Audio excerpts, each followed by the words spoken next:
Bonjour à tous, la vidéo que vous apprêtez à visionner est une captation de la conférence donnée à l'occasion de la Fête de la Science à l'Université de Lorient. Je m'excuse par avance pour la qualité assez déplorable du son, j'ai extrêmement mal placé le micro, c'est de ma faute, on va dire que ce sont les aléas du direct, mais profitez quand même de la vidéo. Bon visionnage.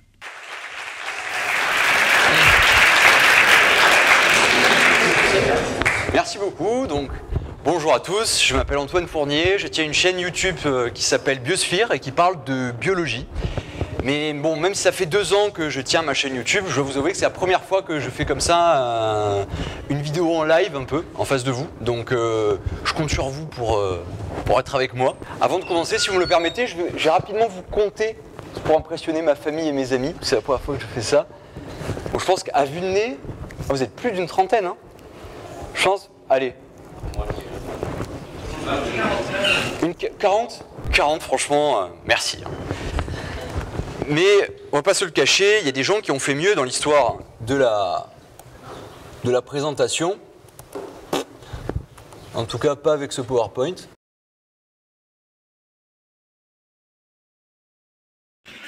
Du coup, il y a des gens, par exemple Jean-Michel Jarre, célèbre compositeur de musique électronique français, a fait juste le plus gros concert de l'histoire de l'humanité. Il a réuni 3,5 millions de personnes. Alors moi, j'en ai réuni 40. C'est chouette. Rassurez-vous, 40 personnes, pour moi, ça compte énormément. Et pour le biologiste que je suis, c'est un sacré public. Et je vais tâcher de vous expliquer pourquoi.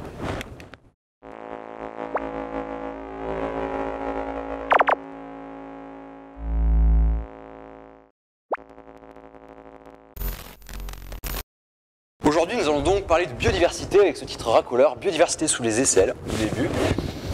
Et je vous expliquer pourquoi, en fin de compte, 40 personnes en face de moi, c'est absolument énorme. Prenons quelqu'un aléatoirement dans cette salle qui sera ma victime. Tenez-vous, monsieur, je suis désolé, il n'y a personne à côté de vous. Mais si, par exemple, vous prenez votre main et qu'on la déposez sur une boîte de culture de bactéries et qu'on laissait incuber pendant quelques heures, peut-être quelques jours, eh bien, il y a de fortes chances qu'on obtienne un résultat comme celui-ci. C'est-à-dire il y a des bactéries qui se sont développées à la surface de la culture. Chaque cercle que vous voyez là, c'est une colonie de bactéries. Il y en a de couleurs différentes, d'aspects différents, parce que ce sont des espèces différentes. Alors je vous rassure, c'est pas vous qui êtes particulièrement sale. Ça aurait marché avec n'importe qui peut potentiellement être dans cette salle, parce que vous êtes tous couverts de bactéries, moi aussi, et c'est normal. À votre avis, du coup, je viens de vous dire qu'on était couverts de bactéries. Combien, sur un adulte moyen à peu près, combien est-ce que vous pensez qu'il y a de bactéries en moyenne sur votre corps? Donc, je vais vous faire des propositions. Vous levez la main si vous pensez que vous êtes dans le vote. Si entre 0 et 1000 bactéries sur la peau. Quelqu'un? Entre 1000 et 1 million. Ok, 2, 3 personnes. Entre 1 million et 1 milliard. Ok. Et les plus vaillants, entre 1 milliard et 1000 milliards. Ok. Eh bien, félicitations parce que c'était 1000 milliards. Il y a 1000 milliards de bactéries en moyenne sur la peau d'un adulte. Alors, il y a des bactéries, mais pas que. Il y a également des champignons et des acariens aussi, hein, qui sont en train de peupler votre peau en ce moment même. Mais les 1000 milliards sont uniquement les bactéries. Donc, imaginez avec tout ce beau monde. Enfin, voilà, c'est effroyable, mais tout va bien. Du coup, 1000 milliards de bactéries en ce moment sur vous. Pour mettre ça en perspective, la planète est peuplée de 7,7 milliards d'êtres humains. Donc, un petit calcul, petite division, vous êtes 130 fois plus peuplé de bactéries que la planète n'est peuplée d'humains. Voilà, ça c'est pour reparler de surpopulation humaine, tranquillement. C'est beaucoup. Et rassurez-vous, cette population de bactéries qui peuplent votre peau n'est pas homogène, c'est-à-dire qu'il y a des zones plus densément peuplées que d'autres. Par exemple, sur votre avant-bras, on peut estimer qu'il y a en moyenne 100 bactéries par centimètre carré. C'est pas mal. Mais dans les zones humides, comme dans l'espace interorteil ou sous les aisselles, là, il y en a plutôt 10 millions. Donc ça fait beaucoup de bactéries par centimètre carré quand même. Cela dit, c'est vachement dur de s'apercevoir de ce que ça fait cette densité, parce que les bactéries, au fin de compte, c'est hyper petit. Je ne sais pas si vous vous rendez compte, un être humain en moyenne, c'est 1,70 m, à peu près. Une bactérie en moyenne, c'est 1 micromètre de long. Ça veut dire que c'est 1,7 million de fois plus petit que nous. Je vais vous la faire autrement. Ça, par exemple, c'est, vous prenez n'importe quelle main, l'espace qu'il y a entre l'extrémité du pouce et l'extrémité de l'auriculaire, ce qu'on appelle un empan, ça mesure à peu près une vingtaine de centimètres. L'écart qu'il y a entre une bactérie et vous, c'est l'écart qu'il y a entre un empan et la distance Lorient-Poitiers de 351 km en évitant l'autoroute. Eh bien, ouais, c'est renversant. Mais pour comprendre les densités bactériennes, il va nous falloir une équivalence. Pour convertir la densité de peuplement bactérien en un équivalent à notre échelle, pour qu'on puisse se rendre compte à quel point c'est petit et c'est nombreux. Donc on va essayer de rapporter le peuplement bactérien à une échelle connue. Voilà notre équivalence. Si on prend un humain dans un kilomètre carré, ça fait un humain dans un carré de 1000 mètres de côté, du coup, kilomètre carré. Donc, un humain dans un carré de 588 humains de côté. Je suis mon raisonnement, parce qu'un humain de 1m70, on divise 1000 mètres par 1,70, ça fait 588. Du coup, l'équivalent de 1 humain par kilomètre carré pour une bactérie, c'est une bactérie dans un carré de 588 bactéries de côté. Du coup, 588 micromètres, on a dit qu'elle faisait 1 micromètre de long. Du coup, une bactérie dans un carré de 34,6 mm². Faites-moi confiance pour les calculs, il faut les reprendre.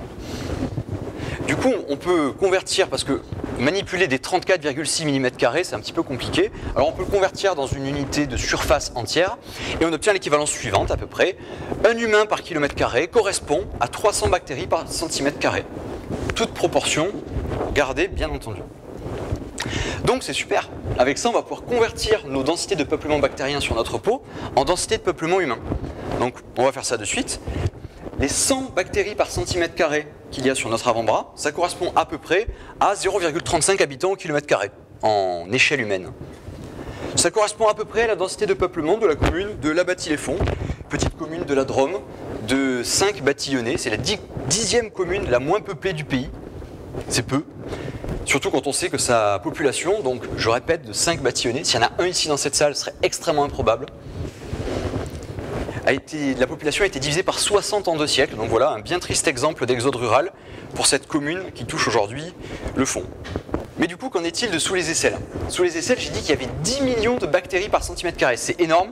Ça correspond du coup, avec notre équivalence, à une densité de peuplement humaine de 34 600 bactéries au kilomètre carré. C'est 1,5 fois plus que la densité de peuplement de Levallois-Perret, une commune de région parisienne, qui est juste la commune la plus densément peuplée de France. Donc voilà, pour remettre les choses, ici c'est un trou paumé dans la Drôme, et ici c'est le pire endroit de la région parisienne.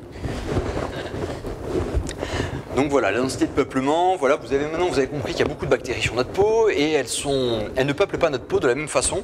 Donc le peuplement varie en densité, mais il varie aussi en qualité.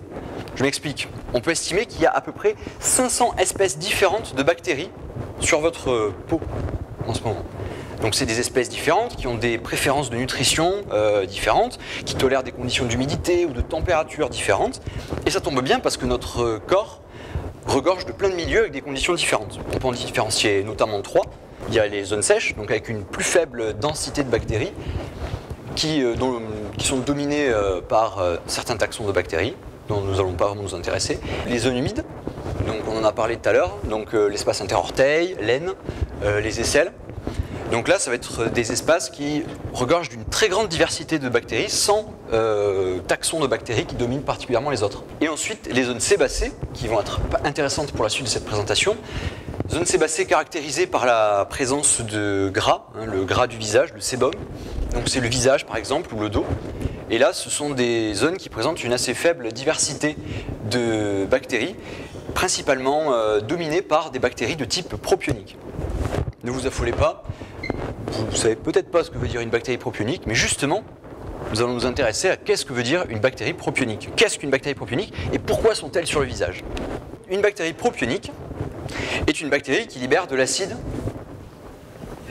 propionique. Merci. Oui, merci. Oui. Elle libère de l'acide propionique. Alors, comment ça se fait qu'elle libère de l'acide propionique? En fait, c'est des bactéries qui métabolisent des graisses. Donc, si vous voulez, nous, on mange des hamburgers, elle mange des graisses. Elle dégrade ces graisses pour en puiser de leur énergie, et ensuite le déchet de ces réactions chimiques, c'est de l'acide propionique. Donc voilà, elle libère de l'acide propionique. Du coup, on vient de répondre à notre question. Vu qu'elle mange des graisses, c'est pour ça qu'on les trouve dans les zones sébacées de notre corps, c'est parce qu'à ces endroits-là, notre corps produit naturellement la nourriture de ces bactéries. On a donc des bactéries qui s'installent là, et notre corps leur produit leur nourriture. En échange, en fait, elles occupent de l'espace sur notre visage espace qui pourrait être pris par éventuellement des bactéries pathogènes, des méchantes bactéries, celles qui causent des maladies. Du coup, en fait, on est là dans un cas de symbiose. Nous, on leur donne la gîte et le couvert, et en échange, en étant là, elles nous protègent de l'installation de bactéries éventuellement pathogènes. Mais une symbiose comme ça peut être fragile. Il y a une période dans votre vie, entre 13 et 16 ans, où on a les glandes sébacées particulièrement actives, et du coup on produit plein de sébum. Et du coup les bactéries propioniques se retrouvent avec des colonies particulièrement riches et particulièrement vigoureuses. À ce moment-là, vous vous retrouvez donc avec un surplus d'acide propionique, une peau un peu trop acide, donc des glandes sébacées irritées, qui dégénèrent en horribles pustules, ce qu'on appelle l'acné. D'ailleurs, la bactérie principale qui peuple votre visage est Propionibacterium acnes, l'a bien nommée. Donc voilà, vous savez d'où vient votre acné maintenant. Que vous avez peut-être eu, je ne sais pas. Maintenant, changeons radicalement de sujet. Parlons de fromage. C'est une image de gruyère, juste ici. Qu'est-ce qui est remarquable sur un gruyère? Ben, on peut le râper, mais il y a des trous. Quand même, il y a des trous sur un gruyère. C'est remarquable sur un gruyère qu'il y ait des trous. Et s'il y a bien une question à laquelle la biologie se doit de répondre, c'est bien pourquoi est-ce qu'il y a des trous dans le gruyère. Je vous le donne en mille. Les responsables, ce sont des bactéries propioniques. Allez. Oui, c'est des bactéries propioniques. En fait, les bactéries sont naturellement présentes dans le lait. Et lors de la maturation du fromage, si vous voulez, elles vont consommer les graisses du lait et produire de l'acide propionique. Acide propionique qui va participer à l'évolution des arômes du fromage. Donc quand le fromage vieillit, c'est en partie grâce aux bactéries. Mais il se trouve que pendant les réactions chimiques qui produisent de l'acide propionique, il y a un coproduit de l'acide propionique qui est du CO2. CO2 qui est un gaz et du coup qui enfle et qui forme ces petites bulles. En fait, c'est pas vraiment des trous, c'est plutôt des bulles. Ça ne change pas grand-chose au final, mais c'est important quand même du point de vue du mot. Donc, nous conclurons cette présentation par quelques constats assez fascinants. Déjà, on est peuplé de plein de bactéries. Du coup, quand ce sont 40 personnes qui assistent à ma présentation, en fait, c'est des milliers de milliards de bactéries. Donc, je suis content de vous avoir avec moi. Ensuite, il y a plein d'espèces qui nous peuplent et différemment selon les endroits du corps. Mais surtout, sur notre visage, on est peuplé par des bactéries qui sont cousines de celles qui font les bulles dans le gruyère. Je vous remercie.